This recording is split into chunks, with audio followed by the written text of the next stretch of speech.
कहा कि भगवान का स्वरूप कैसा है? बोले शत घन, चित घन और आनंद घन। कहा कि घन का मतलब घनीभूत, ठोस। जैसे हम अपने जब हम घर बनाते हैं तो घर में ठीक प्रकार से स्थान को समतल बनाने के लिए एक ठोस वस्तु का प्रयोग करते हैं जिनको घन कहते हैं। कूट कूट करके घर को समतल बनाते हैं। घन का मतलब ठोस। तो कहा कि भगवान का स्वरूप कैसा है? बोले सत स्वरूप है, चिद स्वरूप है और ज्ञान स्वरूप है। सत का मतलब जिसमें किसी भी प्रकार से असद का प्रवेश नहीं, वो सत स्वरूप।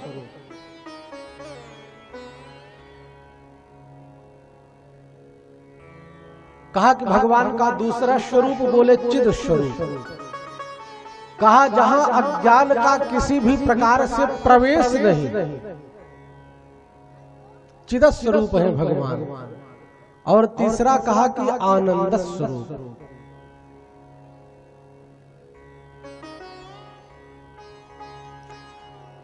और हम कभी आनंद में रहते हैं, एकांत में बैठे हुए रहते हैं, तो ऑटोमेटिक कुछ करना नहीं पड़ता।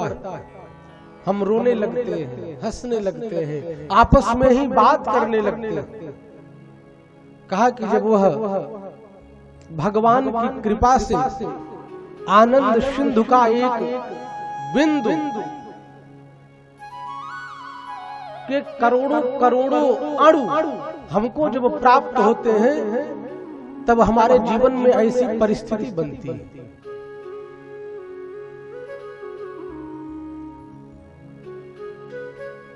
महर्षि वेदव्यास जी कहते हैं कि भगवान का कैसा स्वरूप? बोले सत स्वरूप, चिद स्वरूप, आनंद स्वरूप। सत का मतलब सत्य।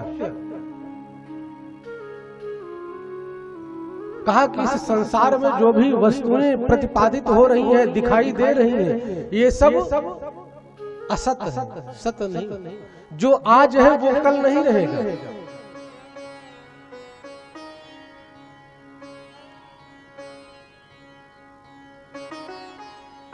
और हम अगर पूर्व अपने पीछे कुछ ही दिनों का अवलोकन करें, दिनों को देखें, तो हमारे बीच में जो थे आज वो नहीं है, और जो हैं ये भी नहीं रहेंगे। कहा कि यहां कुछ भी सत नहीं है, सत्य नहीं है। सत्य क्या है? बोले नारायण ही सत्य है। इसलिए हम लोग किनकी कथा सुनते हैं? बोले सत्य नारायण भगवान की कथा को सुनते हैं। कहने का भाव सत्य केवल परमात्मा है। इस जगत का नाम ही संसार है। संसरत इति संसार, जो हर पल सरक रहा है। जो आज है वो कल नहीं रहेगा, जो कल है वो भविष्य में नहीं रहेगा। यहां कुछ भी सार नहीं है। सार क्या है?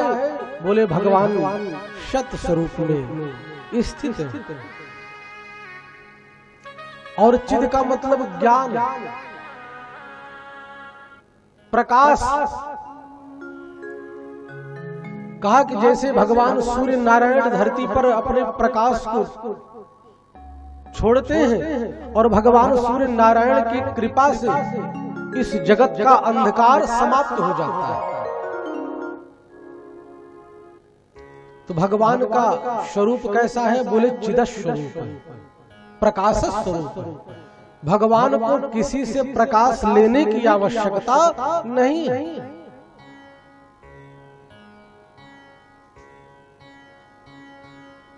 इसलिए भगवान सूर्य को क्या कहते हैं? सूर्य नारायण।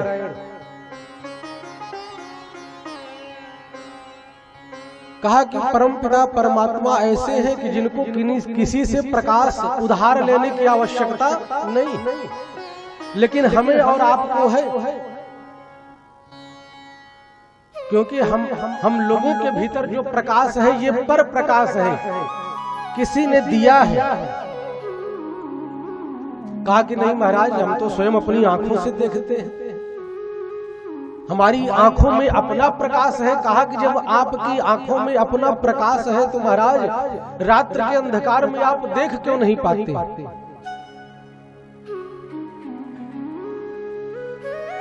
रात्रि के अंधकार में दीपक की आवश्यकता पड़ती है, प्रकाश की आवश्यकता पड़ती है, तब हमको रात्रि में दिखाई देता है।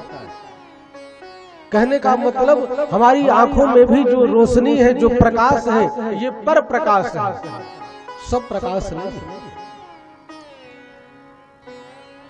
और भगवान का आनंद स्वरूप है। कहा कि एक बार की बात,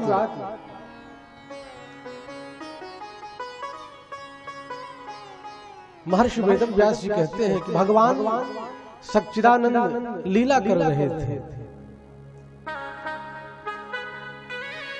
और एक बार की बात, एक बार त्रेता युग माही शंभु गए कुंभज ऋषि पाही। भगवान सदाशिव अपनी पत्नी सती को लेकर के महर्षि अगस्त्य जी के यहाँ भगवान नारायण की कथा सुनने गई थी। राम कथा सुन करके आ रही थी और इधर भगवान लीला कर रहे थे। क्या लीला? कि मां जगत जननी जानकी को ढूंढ रहे थे, और शंकर भगवान जब पहुंचते हैं तो हाथ जोड़ करके प्रणाम करते हैं कि जय सच्चिदानंद घन पावन, अस कहीं चले मनोज नशावन। भगवान भोलेनाथ सच्चिदानंद कहते हुए आगे बढ़े, लेकिन मां भगवती को शंका हो जाती है। कहा कि देवों के देव हैं महादेव, और ये जिनको प्रणाम करे वो कोई साधारण व्यक्ति नहीं हो सकता है, लेकिन उसके बावजूद भी मां भगवती को शंका हुई। कहा कि भोलेनाथ तो जय सच्चिदानंद घन पावन, लेकिन न सत दिख रहा है, न चिद दिख रहा है, न आनंद दिख रहा है। अगर भगवान सत स्वरूप है तो रो क्यों रहे हैं? चिद स्वरूप है, प्रकाश स्वरूप है, ज्ञान स्वरूप है, तो रोते बिलखते लता पत्तों से अपनी पत्नी का पता पूछ रहे हैं। हे खग मृग हे मधुकर से, तुम देखी सीता मृग नहीं, लक्ष्मण समझायो यही बाती, पूछत चले लता तम पाती। तो माता सती की बुद्धि चकरा गई। कहा कि न तो सत दिख रहा है, न तो चिद दिख रहा है, न तो आनंद ही दिख रहा है, रो रहे हैं, बिलख रहे हैं। ये तीनों चीज भगवान में प्रतिपादित नहीं हो रही थी। और इसी दृश्य को देख करके मां सती भगवान की परीक्षा लेना चाहती है। शंका होगा तो कहने का भाव कि भगवान यहां पर आते हैं मधुराति मधुर लीला करने के लिए, भक्तों को आह्लादित करने के लिए, धर्म की स्थापना करने के लिए।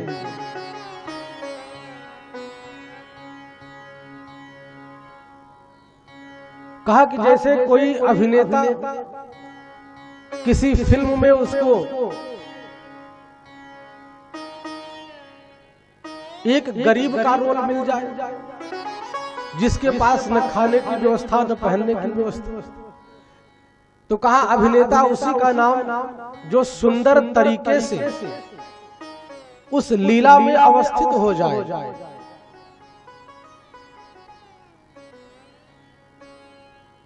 और लीला ऐसी करे कि देखने वाले को ये लगे कि वास्तव में ये तो नंगा भूखा है बेचारा। अभिनेता अपनी लीला कर रहा है और जो भी देखने का समुदाय है उसकी हालत को देख करके कहे घबरा मत, मैं टिफिन लेकर के घर से आया हूं, वो खड़ा हो जाए तब तो लीला में गड़बड़ी हो जाएगी जी, अवरोध पैदा हो जाएगा। तो कहा कि प्रभु उसी प्रकार नर लीला कर रहे थे। सती को शंका हुई, कथा बहुत लंबी है, कथा में नहीं जाना है। तो कहा कि भगवान का स्वरूप कैसा है? बोले सच्चिदानंद रूप आए। कहा कि ये सच्चिदानंद भगवान करते क्या है? विश्वोत्पत्त्यादि हेतवे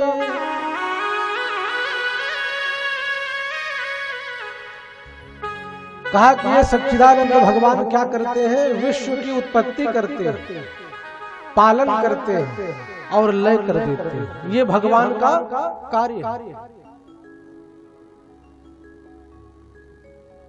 भगवान के संकल्प मात्र से सृष्टि का सृजन होता है, पालन होता है और लय हो जाता है।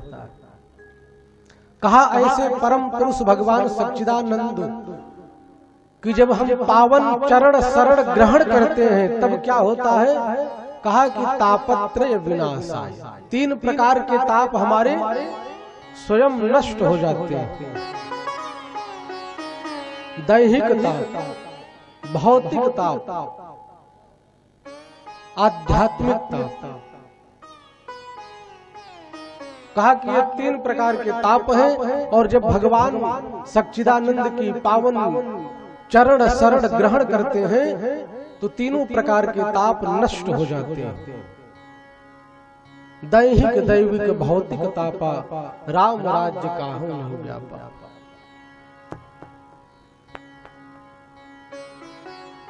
श्री कृष्णाय वयं नमः। ऐसे भगवान श्री कृष्ण को हम सब प्रणाम करते हैं। बोलो सच्चिदानंद भगवान की जय। और दूसरे श्लोक में आचार्य श्री सुखदेव जी की वंदना करते हैं।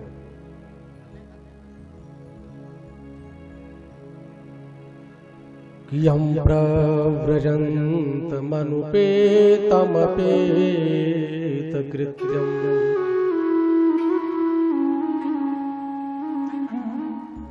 द्वैपायनो विरह कातर आजुहाव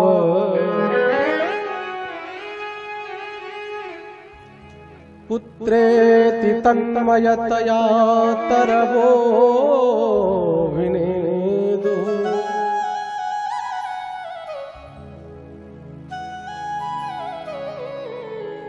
तं सर्वभूत हृदयं मुनिमानतोऽस्मि।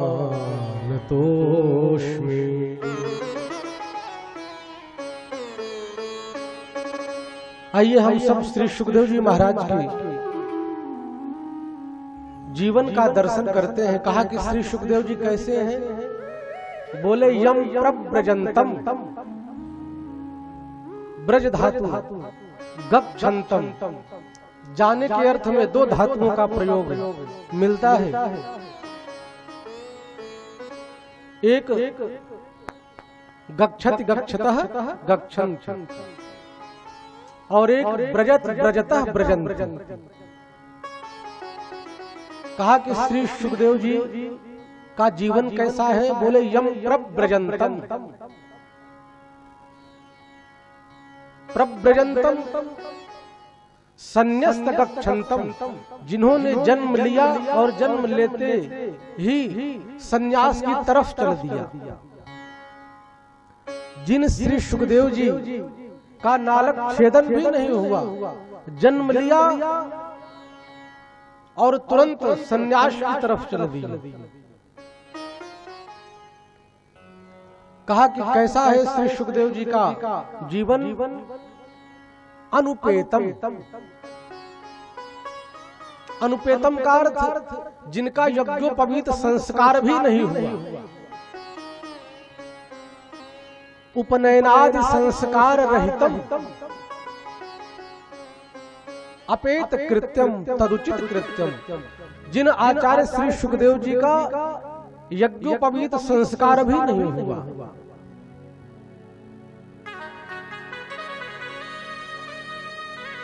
जन्म लिया और संन्यास की तरफ चल दिया। द्वैपायनम, कहा श्री सुखदेव जी के पिताजी कौन है? बोले श्री कृष्ण द्वैपायन वेद व्यास जी।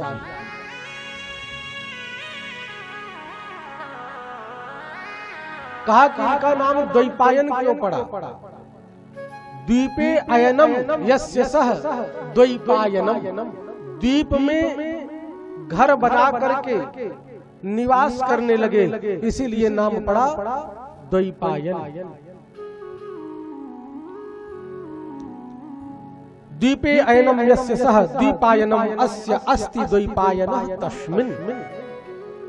विरह कातर, कहा कि ऐसे वेदव्यास जी महाराज विरह कातर आजुहाव, विरह से कातर होकर के, दीन होकर के रोते बिलखते, हाँ पुत्र रुक जाओ, ठहर जाओ। श्री सुखदेव जी महाराज के पीछे पीछे व्यास जी पुकारते हुए जाने लगे। कहा कि व्यास जी के जीवन का दर्शन करें कि 12 वर्ष के बाद पुत्र पैदा हुआ और पैदा होते ही संन्यास की तरफ चल दिया। और कहा कि एक तरफ व्यास जी की पत्नी सुखदेव जी के जन्म के बाद शरीर को त्याग दिया, एक तो पत्नी का दुख, और पत्नी मर गई सो ठीक था, पुत्र भी जन्म लिया तो संन्यास की तरफ चल दिया। विरह से कातर होकर के पुकारते जा रहे हैं, हे पुत्र ठहर जाओ, रुक जाओ। तरवुर भिनेदु, कहा कि जब श्री सुखदेव जी एक बगीचे में पहुंचे, उद्यान में पहुंच करके अपने पुत्र को पुकार रहे थे, तरवह वृक्षः, वृक्षों से आवाज आई, तत्र प्रत्युत्तरम दत्तम अयम तु सर्व प्राणी नाम हृदय। कहा कि हे महाराज, आपका जो पुत्र है, अयम तु सर्व प्राणी नाम हृदय।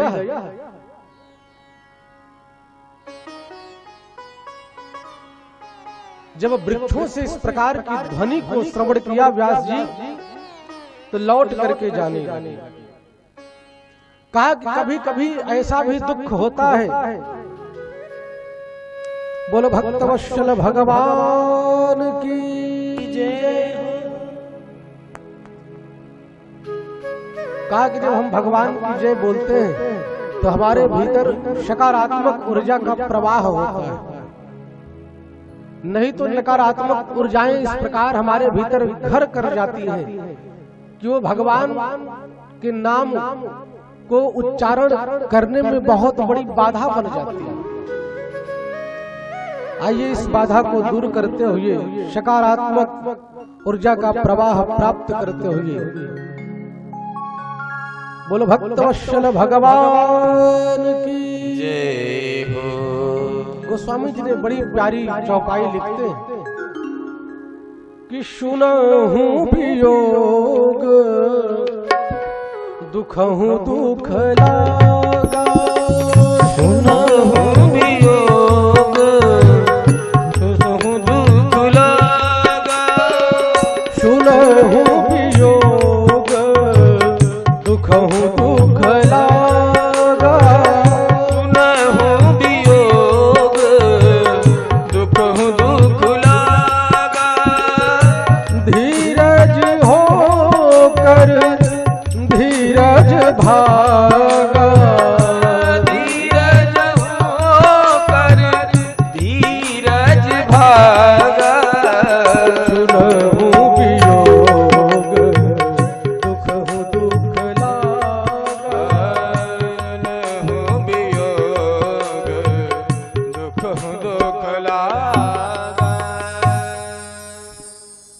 कभी सुनहु वियोग दुखहु दुख लागा। ऐसा परम दुख मिलता है कि वह दुख मनुष्य को अत्यंत दुखी कर जाता है। ऐसे भी वियोग हैं जिनका स्मरण करने से वह दुख और दुखी कर देता है। धीरज होकर धीरज भागा। कितना भी धैर्यवान व्यक्ति हो, कभी कभी धैर्य का वह सागर भी टूट जाता है। यही स्थिति महर्षि वेदव्यास जी की थी। पत्नी मर गई, पुत्र भी 12 वर्ष के बाद जन्म लिया तो सन्यास की तरफ चल दिया। लौट करके व्यास जी आए। इसके आगे वर्णन करते हैं कि नैमिषे सूतमाशीनम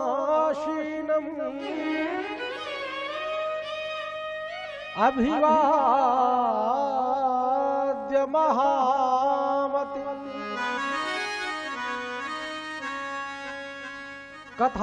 कथामृत रसास्वाद